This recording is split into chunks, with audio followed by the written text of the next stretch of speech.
jour se levait à peine sur Paris. Les rues baignaient dans une lumière grisâtre, étouffées par un brouillard étrange et inhabituel. Ce n'était pas le brouillard typique d'une matinée d'automne, mais une épaisse couche blanchâtre qui semblait vivante, se mouvant comme une créature sinistre. Ceux qui s'aventuraient dehors pour aller travailler ou promener leurs chiens ne remarquèrent rien d'abord. Le brouillard semblait inoffensif, presque naturel. Mais l'horreur commença lorsqu'il s'infiltra dans les poumons. Mathilde, une jeune infirmière, descendit les marches de son immeuble situé dans le quartier du Marais.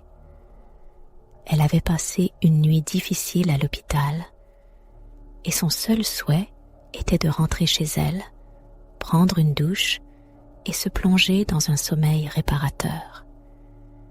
Mais au moment où elle sortit dans la rue, une violente toux l'assaillit. Elle pensa d'abord que c'était la fatigue. Pourtant, chaque inspiration devenait un supplice et une odeur putride envahissait ses narines. À quelques pas de là, un sans-abri, souvent installé près du café où Mathilde achetait ses croissants, s'effondra. Son corps convulsait tandis qu'un liquide sombre et visqueux coulait de sa bouche. Mathilde courut vers lui, mais recula aussitôt. Ses yeux s'étaient vidés de toute vie, mais son corps continuait de bouger. Une main osseuse tenta de la saisir, et elle hurla. En quelques heures, le chaos envahit la ville. Les médias locaux, d'abord sceptiques, rapportèrent les premières attaques. On parlait de citoyens devenant fous et s'attaquant violemment à leur entourage. Une journaliste, en direct devant l'hôtel de ville, disparut dans la mêlée. La caméra continua de filmer alors qu'un homme, défiguré et couvert de plaies purulentes, mordit un passant sous les cris horrifiés de la foule. Mathilde, enfermée dans son petit appartement, essayait de comprendre ce qui se passait. Elle regardait par la fenêtre, tremblante, tandis que le brouillard continuait de s'épaissir. Les rues étaient maintenant désertes, à l'exception de silhouettes vacillantes. Elle pensa appeler ses collègues, mais son téléphone était inutilisable. Elle se mit à barricader la porte avec tout ce qu'elle trouva. Pendant ce temps, dans une autre partie de la ville, Lucien, un policier récemment suspendu pour insubordination, observait la scène depuis son véhicule de patrouille abandonné. Il savait que quelque chose d'inhabituel se passait, mais ce qu'il voyait dépassait l'entendement. Il aperçut une famille essayant de fuir à pied, mais à chaque coin de rue, il se heurtait à ces choses, ces cadavres ambulants.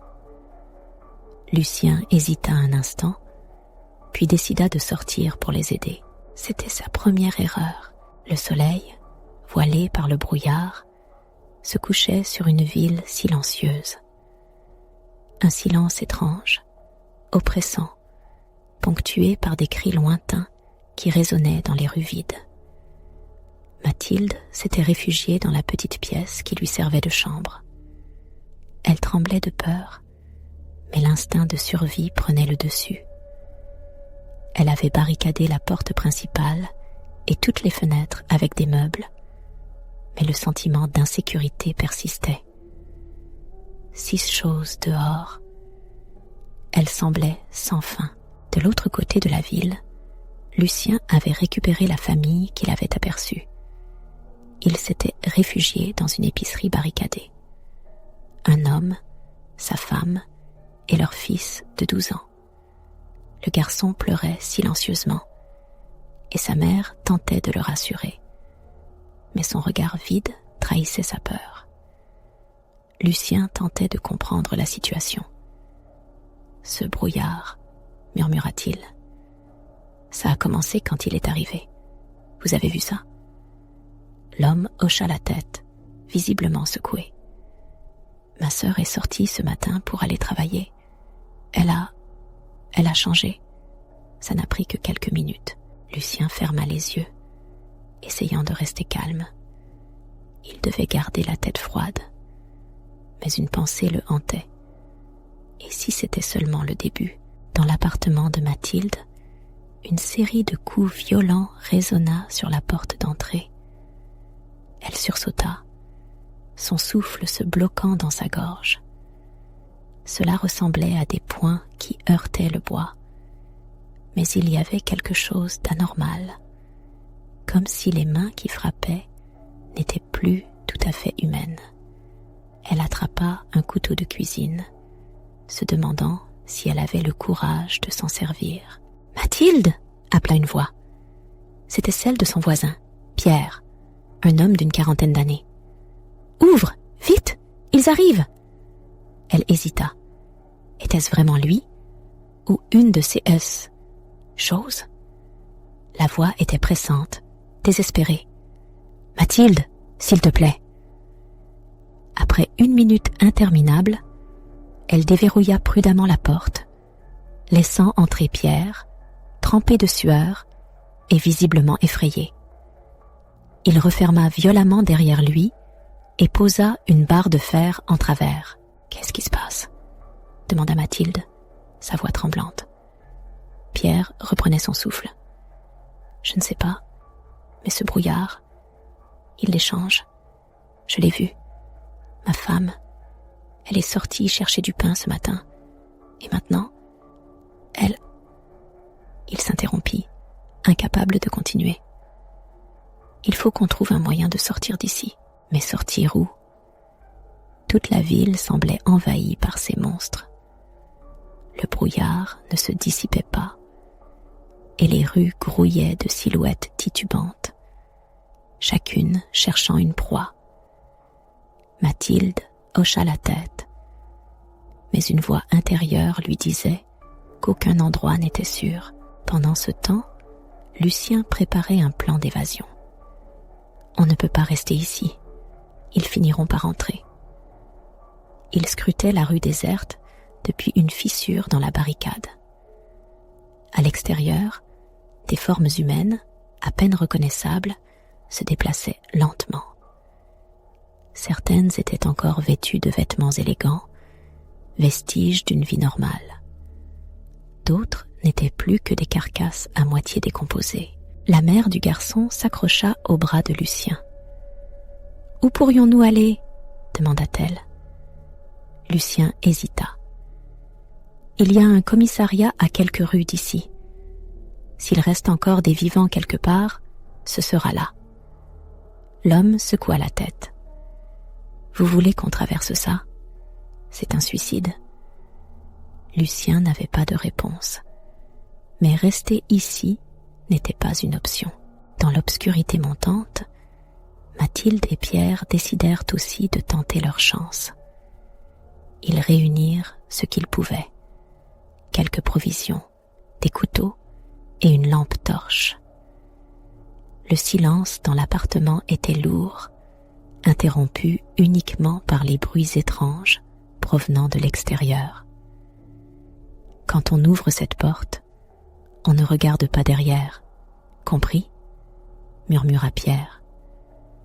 Mathilde acquiesça, et alors que la nuit enveloppait Paris, les survivants, dispersés, tentaient de fuir. Mais ce qu'ils ignoraient, c'était que la nuit apportait une nouvelle horreur. Le brouillard, jusque-là inoffensif pour ceux à l'intérieur, commença à s'infiltrer par les moindres interstices, comme une entité consciente, cherchant à corrompre tout ce qui vivait encore. Les rues de Paris, plongées dans l'obscurité, n'étaient plus que des labyrinthes infernaux où chaque pas risquait de trahir une présence humaine. Mathilde et Pierre avançaient à pas feutrés, évitant de respirer trop fort, chaque inspiration leur semblant une invitation à la mort. Le brouillard, désormais imprégné d'une étrange lueur verdâtre, flottait autour d'eux, se glissant insidieusement entre les bâtiments. Ils semblaient avoir une vie propre, comme s'ils les traquaient. « Là-bas, à droite », chuchota Pierre, désignant une ruelle sombre. Mais alors qu'ils s'y engageaient, un bruit sourd résonna derrière eux. Mathilde se retourna brusquement et aperçut une silhouette titubante émergeant du brouillard. Ses yeux vides brillaient faiblement et sa mâchoire déformée produisait un cliquetis sinistre à chaque mouvement. Pierre attrapa le bras de Mathilde. « Ne t'arrête pas, continue de marcher. » Mais l'odeur putride qui accompagnait la créature devint plus forte, plus envahissante. Bientôt, ils réalisèrent que la silhouette n'était pas seule. D'autres formes grotesques se matérialisaient, émergeant du brouillard comme des spectres. Leur démarche était maladroite, mais elles avançaient avec une détermination implacable. Mathilde sentait son cœur battre à tout rompre. Elle serrait son couteau de cuisine, mais ses mains tremblaient. « On est foutus », murmura-t-elle, mais Pierre la tira brusquement en avant. « Pas encore. » Pendant ce temps, à l'épicerie, Lucien préparait la petite famille à l'évasion. Il avait bricolé une arme de fortune avec un manche de balai et un couteau attaché à son extrémité. « On se dirige vers le commissariat, » dit-il, le ton ferme. « Restez derrière moi et ne faites pas de bruit. » Le père de famille semblait réticent, mais sa femme le poussa doucement. « On n'a pas le choix, on ne peut pas rester ici. » Ils sortirent, le silence de la rue amplifié par le brouillard oppressant. Chaque pas semblait alourdi par une menace invisible, et pourtant palpable. Lucien ouvrait la marche, son regard scrutant les ombres. Mais bientôt, un cri strident perça la nuit. Une forme humanoïde, rampant à quatre pattes, surgit devant eux.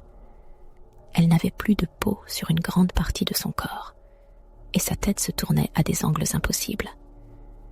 Lucien réagit rapidement, plantant son arme improvisée dans la créature. Mais celle-ci semblait insensible à la douleur. Le garçon hurla, attirant l'attention d'autres monstres.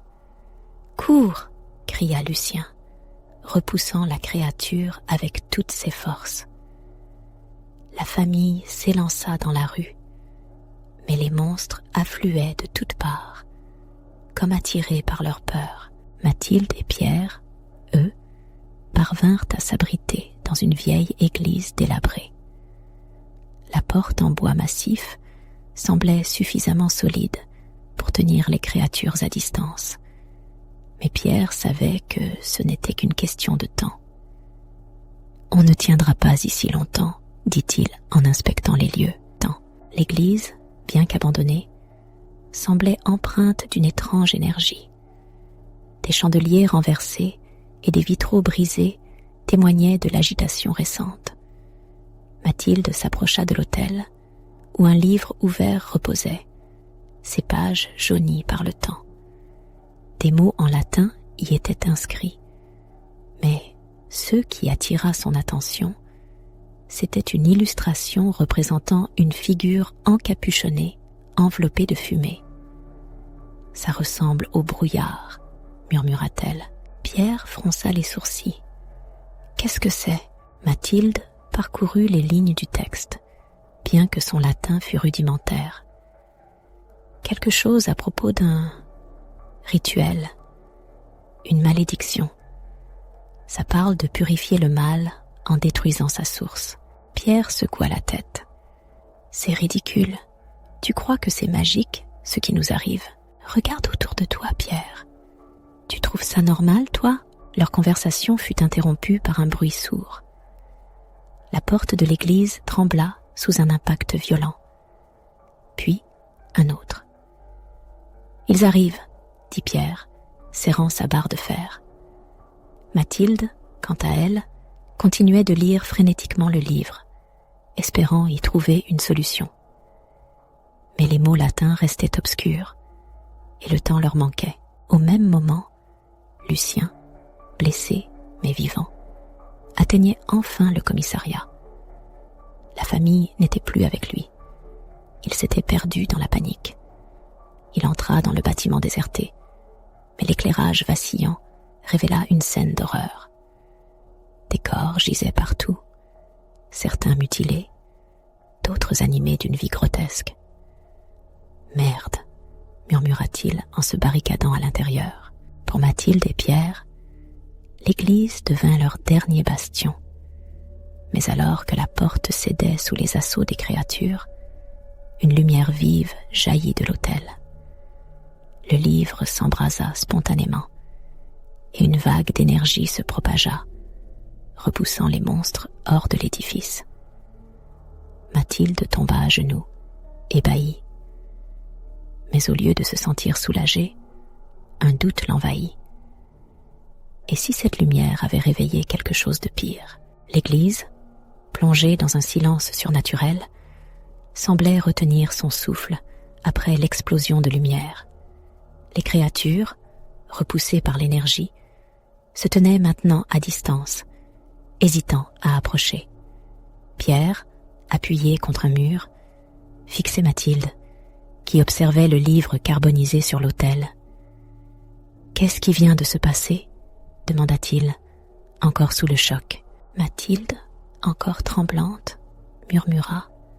« Je crois qu'on a déclenché quelque chose, mais je ne sais pas quoi. » Elle tendit la main vers les cendres du livre, mais une chaleur étrange émanait de l'autel, l'empêchant de s'approcher davantage.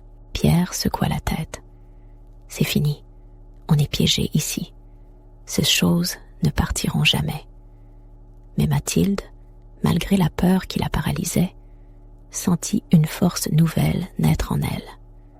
Non, ce n'est pas terminé. Ce livre parlait d'une source. Si on peut la détruire, peut-être qu'on peut arrêter tout ça. Pierre la regarda, comme si elle était devenue folle. « Tu veux sortir? Traverser ce cauchemar pour trouver je ne sais quoi? Tu ne tiendras pas 5 minutes dehors. » Mais Mathilde était déterminée. « Si on reste ici, on mourra de toute façon. Je préfère essayer. » Pendant ce temps, Lucien explorait le commissariat désert. Les bureaux, autrefois remplis de l'agitation des forces de l'ordre, étaient maintenant des scènes macabres. Des cadavres mutilés étaient étalés sur le sol, certains encore attachés à leur bureau, comme s'ils avaient été attaqués sans préavis. Mais quelque chose d'étrange attira son attention.